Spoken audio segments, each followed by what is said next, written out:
أعوذ بالله من شر الشيطان الرجيم. بسم الله الرحمن الرحيم. الحمد لله رب العالمين، والصلاة والسلام على سيدنا ونبينا أبي القاسم محمد وأهل بيته الطيبين الطاهرين. اللهم صل على محمد وآل محمد. بسم الله الرحمن الرحيم. السلام عليكم ورحمة الله. Last night we began discussing the topic of evolution. And we went over this idea that in the 1850s, after many centuries, where the idea of the creation of a human being was simply that God had created him directly, an individual rose up who had this idea that based upon the evidence that we are finding, it seems as if all life on the face of this earth, it has a common point of origin. And so the implication of this, it was that if we go back a little bit in time in our evolutionary history, it wasn't that we have been created directly by God, rather that there was a process of evolution through which we were created. And the implication of this was that in our ancestry, we share a common lineage with primates. As this idea begins to spread throughout the Christian world, it is accepted by the Christian world, it spreads throughout the Muslim world, Muslims begin to grapple that we have Quranic verses that are causing us issues.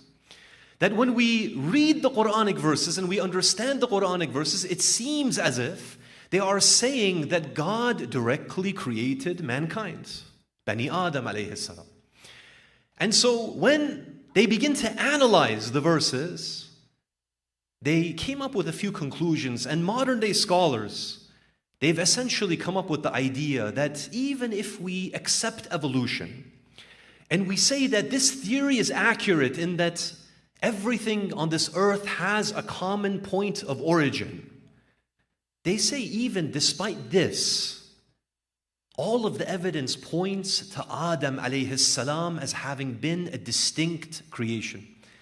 And I mentioned 3 points which, if we are to accept evolution wholesale, it causes us issues. That number one, when we look at the story of Habil and Qabil, we find that one of them was a farmer.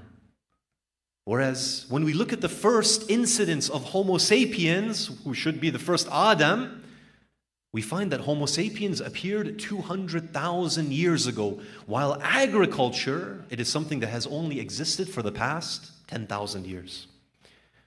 That was number one. Number two was the fact that when you look at the Quranic story of Qabil killing Habil, his brother, what we find is that Qabil, he doesn't know about the custom of burial. Whereas when we look at the fossil record, what we find is that burials have been happening long before Homo sapiens. When we look amongst Neanderthals, before Neanderthals, we find that for a very long period of time, these human-like beings that we mentioned were nasnas, they knew about burial. They would bury one another, they would even put objects within the graves of one another to help them in the afterlife. And so how is it that if Adam alayhi salam and his children were the first of the Homo sapiens, they came about 200,000 years ago, how is it that Allah had to send a crow to teach Qabil about burial? And the third point that we mentioned is that when you look at the malaika, when Allah subhanahu wa ta'ala, He says that, oh my malaika, I am going to be placing this individual, this being, and I'm going to be making him my vicegerent, my khalif on the face of the earth. The malaika, they ask that question from Allah, that, oh Allah, but this is a being that sheds blood and it causes corruption on the face of the earth. How was it that the malaika, they knew that Adam alayhi salam is going to, for example, cause corruption and shed blood? And so the ulama, one of the theories that they have brought together, they've looked at the fossil record, they've looked at the Quranic verses, they have looked at the ahadith, they've thought about this issue deeply. They have said that even if we believe that evolution was what caused the creation of much of the animal life on this earth, and even the human-like beings that came before us, and even if it was the cause of some of the Homo sapiens, when we look at the creation of Adam alayhi salam, it appears that Adam's creation was a distinct and special creation. Yes, Adam alayhi salam may have resembled in some degree those previous beings that existed in the past, but there was something unique about him, something that made him worthy of being Allah's Khalif on the face of this earth. I just wanted to recap this, inshallah, from last night's lecture. And moving forward, tonight's lecture is going to be, at least for myself, it's going to be a very difficult lecture. It's a little bit of a sensitive topic. But I feel that it's a very important topic, and it's one that we need to tackle and we need to discuss, and we need to have a deeper knowledge of this issue. When we look at the verses of the Holy Quran, one of the things that we find is that the Quran is filled with stories of past nations and past prophets.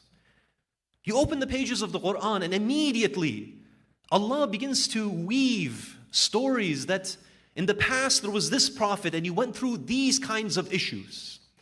And in the past there was, for example, this group of people and they went through these kinds of issues. A question that arises is that why does Allah subhanahu wa ta'ala, when He reveals the Quran to me and you, why is it that He simply didn't reveal a book of do's and don'ts? He very easily could have done this. He could have said that this is halal, this is wajib, you need to go towards these things. And He could have said that these things are haram, you need to avoid these things. If you go towards them, you're going to be harmed. But Allah doesn't do this. He doesn't just give us a book of do's and don'ts. Rather, He gives us a book that is filled with the stories of these past groups of people. And He shows us, practically speaking, what happens to us if we obey the divine laws and what happens to us if we disobey the divine laws. You see, as human beings, usually if our parents told us, don't do this, how would we react towards them? We would usually ask the question, but why? I want to do it. Why are you telling me that I shouldn't do it? We want to know what happens practically if we do this thing. Even a child, you tell him that, Baba, I don't want you to go towards the stove when it's on. He doesn't understand. He wants to see the practical implications of what happens when he puts his hand in the fire. And so Allah subhanahu wa ta'ala, He does a mercy to us. And He shows us practically through past groups of human beings that when you go down a certain path, this is going to be what ends up taking place to the society. Now, when we are looking at the stories of these anbiya, one of the things that you're going to notice is that within the Muslim community, when we look at the names that we give our children, we find the names of most of these anbiya. In fact, we can say that almost all of them are reflected within our communities. Most of you will know at least one or two Musas. Many of you will know at least one Isa. Many of you will know at least one Ayyub, one Yunus. We find that these names are reflected, even though, of course, they are not as common as the names of Muhammad and Ali and Fatima and Hassan. These are more common in our communities. Of one prophet, and that is going to be the prophet that we are discussing tonight, that you will never find even a single individual that is willing to name their child after him. And this is none other than Nabi Lut alayhi salam. Nabi Lut, I always, when I think about him, I feel a sense of sorrow. I have really a soft spot in my heart for him. Because if you look at all of the prophets of God, Allah subhanahu wa ta'ala, just imagine, He turns to them and He says that I am going to be sending you on a mission. They say, Ya Allah, we obey. What is the mission?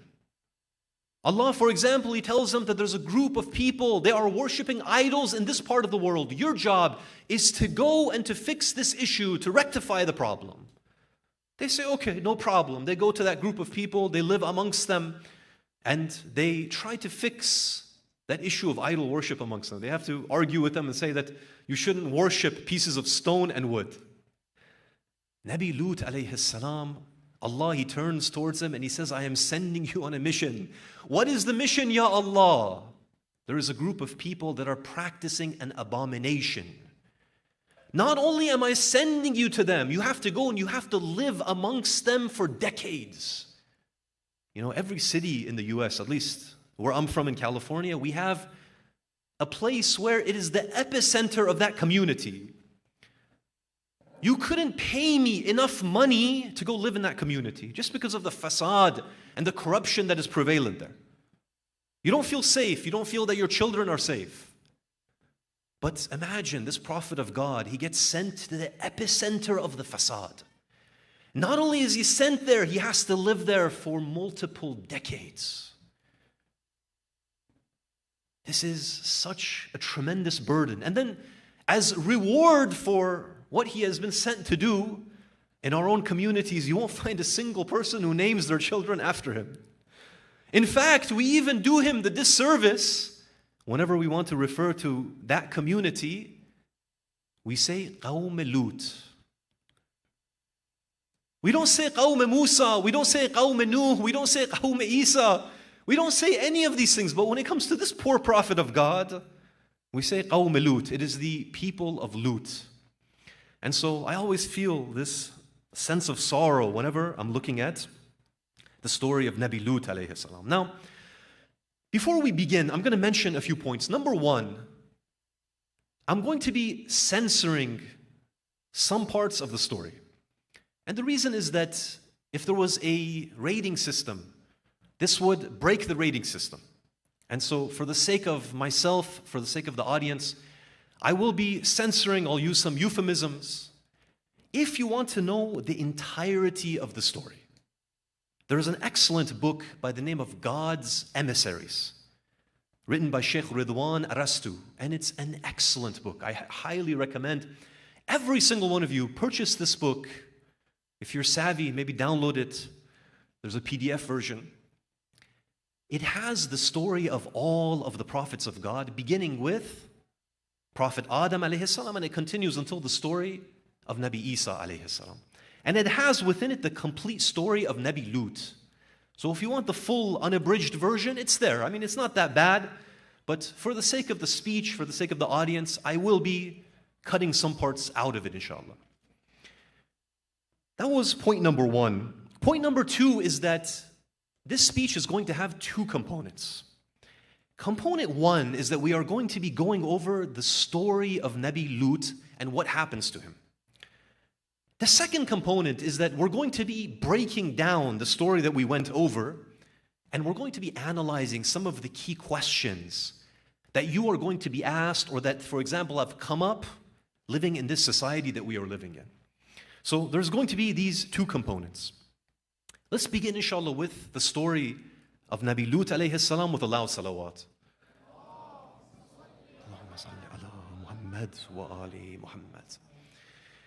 When we look at the story of Nabi Lut alayhi salam, the story of Nabi Lut is actually intertwined with the story of Nabi Ibrahim alayhi salam. Usually when we think about the stories of the prophets, we think of them as individuals that each are having their own role and their own jobs. But what we find with this particular story is that Nabi Lut and Nabi Ibrahim were actually cousins with one another. And the wife of Nabi Ibrahim is actually the sister of Nabi Lut.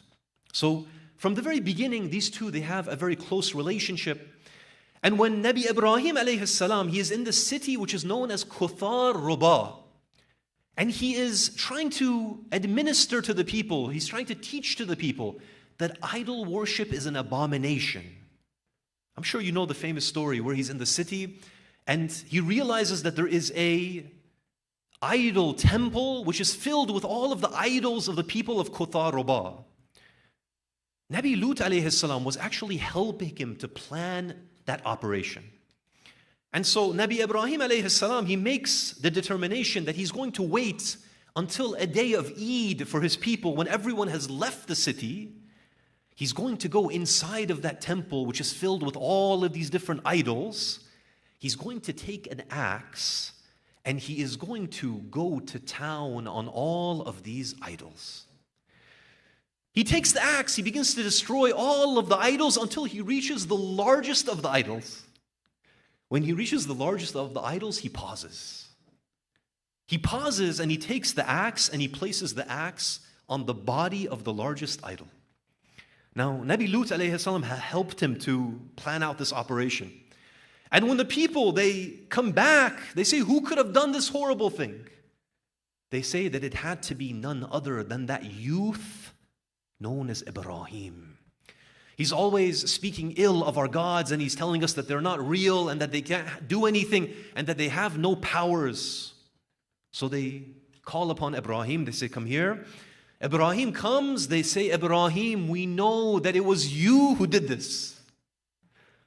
Ibrahim, he looks, he says, if we're going to be honest here, I'm looking at these idols, all of them have been destroyed, but the largest one, the muscular one, the one that is the most powerful of them all, he seems to be the one standing. Not only is he standing, he also has an axe in his hands. So he says, it must have been that one.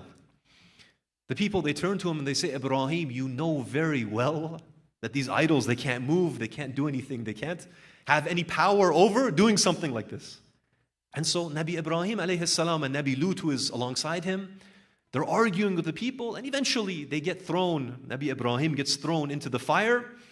And when that doesn't burn him, they are exiled outside of the city. Now, Nabi Ibrahim and Nabi Lut, they are trying to decide, we've been exiled from the city of Qutharuba, where should we decide to go next? So they're looking at the geography, at the different cities. And they decide to go to a city that is known today as Hebron, or in the Arabic language, it is known as Al-Khalil. It's named Al-Khalil after the name of Ibrahim. And so they decide that we're going to go to this city of Al-Khalil, we're going to make this our home. Now a question arises here. Why does Ibrahim alayhi salam and Lut, why do they decide to go to the city of Al-Khalil? Why do they decide to go to Hebron? The answer is that when they look at the city of Al-Khalil, they see that it has a very strategic position. During that time period, if you looked, there were cities through which trade routes would travel. And so imagine if you are a prophet of God and your job is doing tabligh, your job is to spread the religion of Islam. If you could begin to do tabligh in a city like that where all of these caravans are coming, they are going from south to north and north to south and east to west. If you could connect with these travelers and tell them about Allah and about Islam, then even if they didn't accept the religion of Islam, which some of them would, they would still take those ideas and they would take those concepts far and wide. So even when they return to, for example, their cities, they would say that there is this prophet of God named Ibrahim, he believes in one God, these are his teachings. And so Nabi Ibrahim alayhi salam, they situate themselves in Al-Khalil, and Nabi Lut is there with them, and they begin to propagate the religion of Islam. Whenever travelers come, they are teaching them about this religion. Now, there is a key point that I wanted to bring up here, that when you look at every prophet of God throughout history, they had a simple job description. And that was the job description of tabligh. Meaning that they would try to propagate the religion of Islam to as many people and in as many ways as they felt was effective. As Shias, one of the questions that people sometimes ask me is, why is it that we Shias, we don't do any tabligh? Why is it that we are one of the quietest schools of thought when it comes to the issue of propagating the religion of Islam? And it's a genuine question that if you look, probably the most active religion is the Salafiyya, the Wahhabiyya. They are the most active. Every city that you go, they have booths and tables and they have pamphlets And maybe every weekend or even every single day they have a table out in different parks and they are trying to bring people towards the religion of Islam. But as Shias who follow the prophets of God, why is it that we are lacking in this department? Of course, it has a very logical answer, that as Shias, as followers of the Ahlul Bayt, if you go back and you look at the history that we have, it wasn't as if we were free to go out into the streets and call people to the path of the Ahlul Bayt. What would happen if someone did this? If you called people to the path of the Ahlul Bayt, forget about calling people to the path. If they even knew that you were a lover of the Ahlul Bayt, they would hunt you down, they would kill you, they would take your property, and they would completely destroy your life. Now, today, in some of the countries, it's still like this. Alhamdulillah, here in America, we don't have this issue. But if you're from Pakistan, if you are from Afghanistan, we still have assassinations of the Shia. If you are a Shia, if you are well known, you are a key figure in the community, they will actually come and they will assassinate you. But there is a lesson in this for us, that if the job of the Anbiya and the job of the Ahlul Bayt, it was the propagation of the religion of Islam, we should do better. We should do better. We should have every masjid should have at least a department, at least a few people whose job is to somehow propagate, to whatever capacity that we have, propagate the religion of Islam, propagate tashayyu. If you don't see 20, 30, 40 new faces in the masjid, converts, in a country where people are so thirsty for religion, when I look at the history of cults in this country, people are so thirsty for spirituality and religion and meaning that they will join the craziest of cults. There's a vacuum here. There's an opportunity here.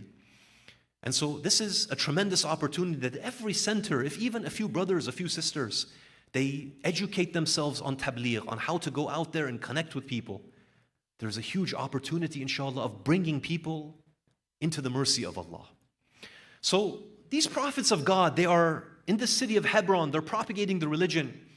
And as they are propagating the religion, word comes to Nabi Ibrahim alayhi salam that there is a city in which the people have become corrupted.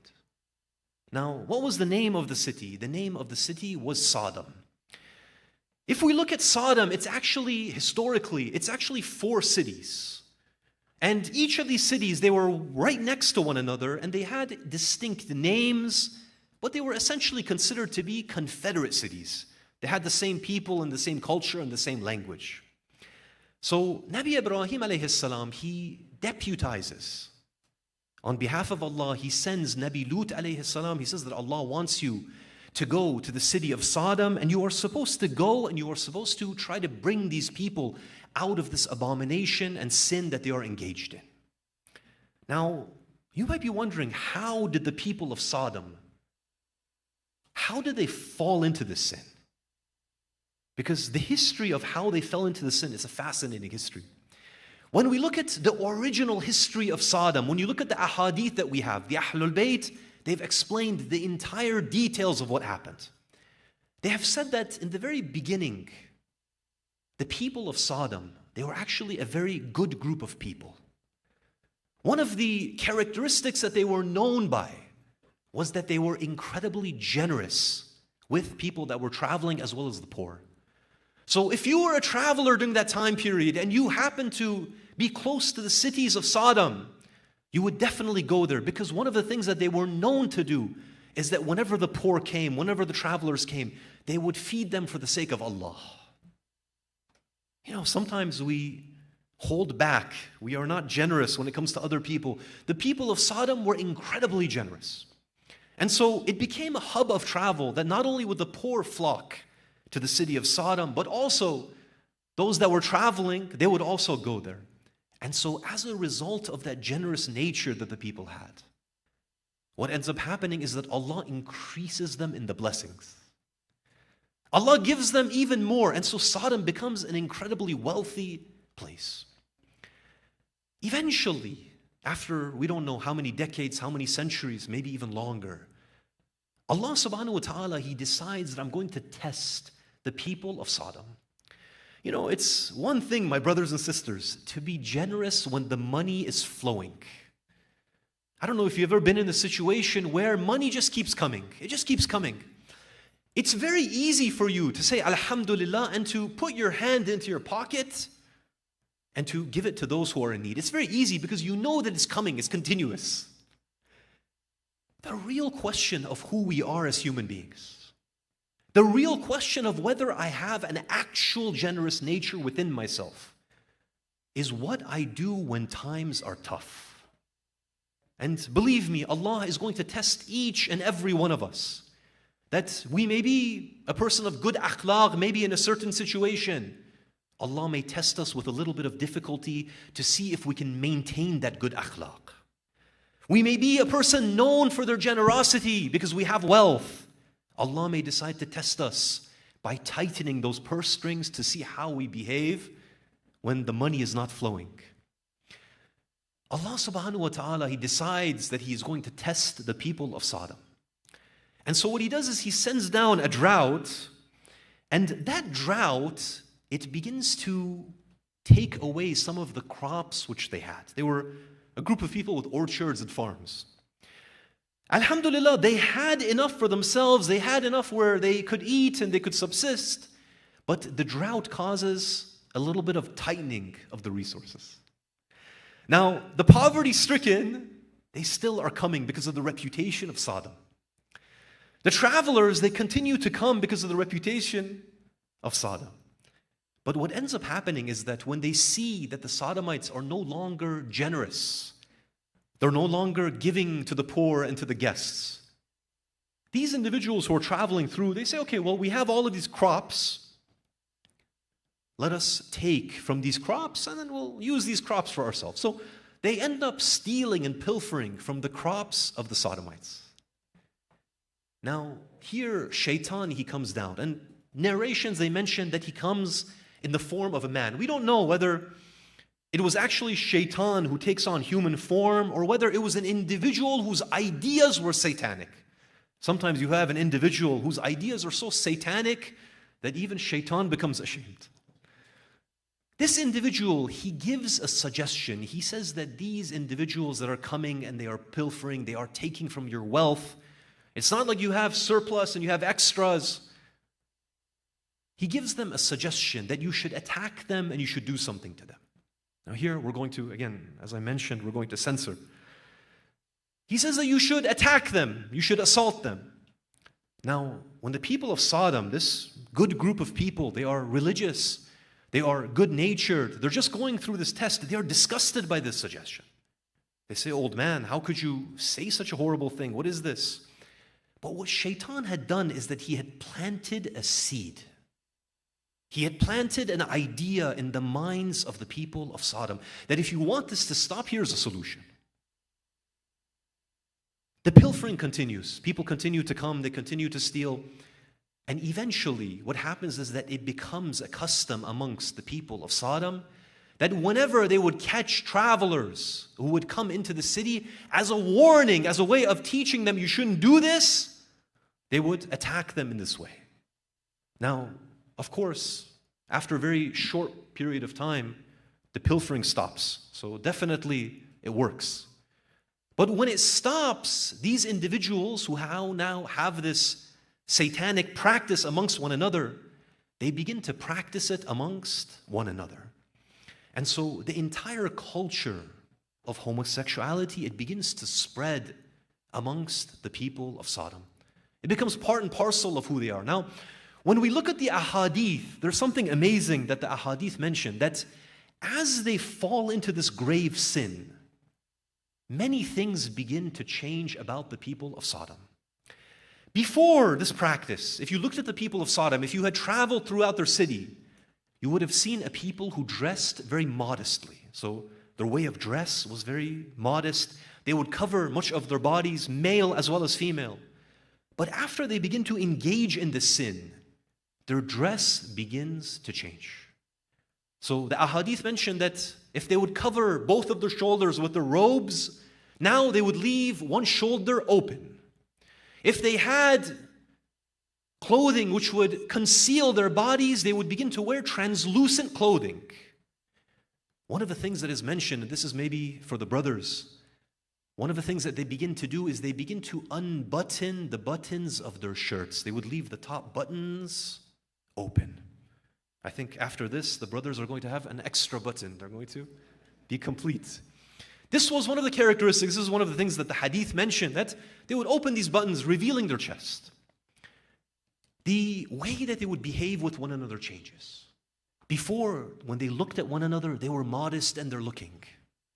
Now, they would begin to leer at one another. Just imagine how much of a change has come across the society as a result of one sin. The issue of hygiene, and this is unbelievable, they even stopped bathing. They even stopped bathing. That basic hygiene, basic cleanliness. The ahadith mentions that they even stop performing basic hygiene. So just, when I say I feel sorry for Nabi Lut alayhi salam, imagine that he is being commissioned and he's being sent into a group of people who are like this. And so when Nabi Lut alayhi salam, he enters into the city of Sodom, he is shocked beyond belief to see the condition of these people. These had been good people, and in a period of time they had changed and they had transformed completely. Nabi Lut alayhi salam, he enters into the city of Sodom, he introduces himself. The first thing that he notices is that people are leering at him as well. They see that he is new, and he introduces himself as the cousin of Nabi Ibrahim. They say, who is Ibrahim? He says, that individual that was thrown into the fire and he didn't burn. So he's introducing himself as an individual with great power. And so as a result of this, the people of Sodom, they leave him alone. They don't attack him, they leave him alone. Nabi Lut alayhi salam, he finds a place of residence, he finds a home there. He even ends up marrying a woman from the city of Sodom who believed in his message. So a woman by the name of Qiwab, she accepts his teaching and his preaching, and she comes, and he eventually weds her. And so Nabi Lut, for the next 33 years, he is trying to teach the people that what you are doing is wrong. Now, this is an unbelievably difficult job. If it was one of us, imagine that you are sent to a place like Sodom, and you are trying to explain to the people that this sin is a grave sin, you shouldn't commit it, the reasons X, Y, and Z, and the people are not listening to you. How long would you last there? Maybe I would last 1 week and I say, Ya Allah, I can't do it, I have to leave. Nabi Lut alayhi salam, 33 years, he is doing tabligh to these people. And eventually, he reaches the point where he realizes that these people are not going to change. Now, inshallah, this is enough. I'm going to stop at this point. I'd like to leave a little bit of a cliffhanger of what happens next. And inshallah, we're going to continue with the story as well as some of the points which we can extract from this story, some of the practical implications of how this story relates to us today, inshallah, tomorrow night. We raise our hands in dua. We ask that Allah forgives us our sins in this holy month of Muharram, and that He guides us and that He protects not only us, but our progeny as well from every kind of sin. Sallu ala Muhammad wa ali Muhammad.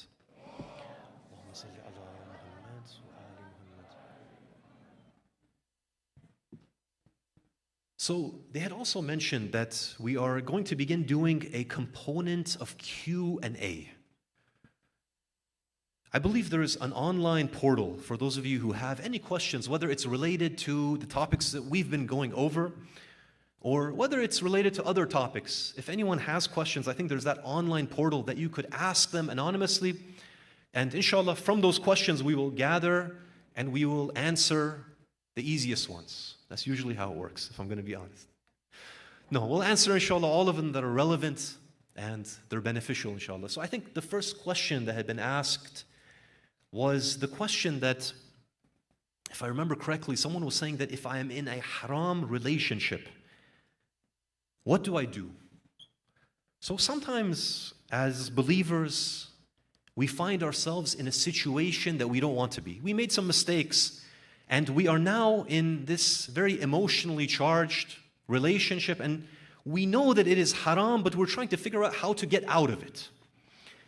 So number one, I'm just going to mention a few practical points. Number one, we have to recognize that whatever Allah has made haram, He has mentioned that it is haram because it is harmful to us.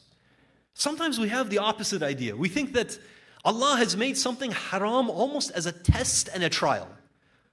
That something is a lot of fun, and then Allah, He says that I want to see what level of faith you have, and I don't want you to do that fun action. I don't want you to be in that fun place. But the reality is that everything which is halal and everything that is haram, it's literally a guideline. Allah is saying that if you want to have maximal happiness, if you want to have minimal problems in this dunya, then I want you to do these things and I want you to avoid these things. And what is haram is essentially that action that it damages our soul. Allah subhanahu wa ta'ala, He's created us as body and soul. And within that soul, anything that is haram, it literally causes damage. If I want to give an example, imagine that you have a vial of poison. If you drink it, let's say you won't die, but you're going to get violently sick for the next couple of days. Haram is literally the same. We are causing damage and breakage to our soul. And that damage, it doesn't allow us to connect with Allah. It doesn't allow us to be at peace. So this is the first thing, that whenever you look at the halal and the haram, we have to look at it from the correct perspective. So back to the question, that we are in this difficult situation. We have gotten ourselves into a haram relationship. Number one, we need to step away from that haram relationship. So regardless of the emotions that are involved, you need to step away. The second question that you need to ask yourself is that what I am doing right now, this is not permissible and it's not good for me or the other person. It's not going to lead to anything beneficial. So the second question is that I've made this mistake, they've made this mistake. What is the solution now? Number one, it's possible that you can decide that this individual would not make a good life partner. In that case, you need to break it completely. As difficult as it is, the emotional charge, you do need to break that relationship. But if you feel that no, this individual would make a good life partner, we've both made some mistakes, but I see valuable characteristics in this person.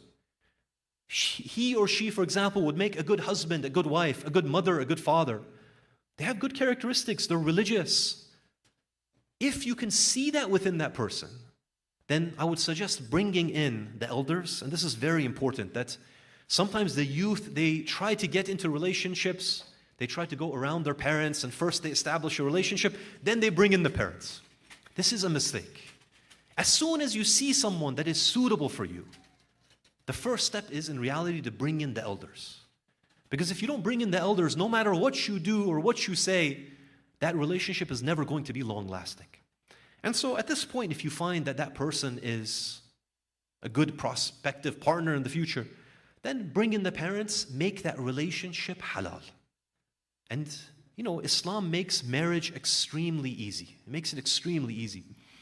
That we don't even need, you know, in Sunni Islam, you actually need witnesses. In Shia Islam, it's really a very simple. You have a sheikh, he recites the aqd, and you are married. So sometimes we complicate things and we have all these other ceremonies. In order to make that relationship halal, it's very simple, that you involve the parents, you involve the shuyukh, and very quickly and very easily they can convert what is harmful for our souls into one of the greatest blessings and one of the greatest means of growth for ourselves. So inshallah, I hope that answers the question. If anyone has any further questions, again, on this topic of the story, I was going to say Qawm Lut, but I felt bad, the story of Nabi Lut alayhi salam, or any of the other topics that we've done, or even other things, inshallah, feel free to ask those questions and we will do our best to answer them. Sallu ala Muhammad wa ali Muhammad.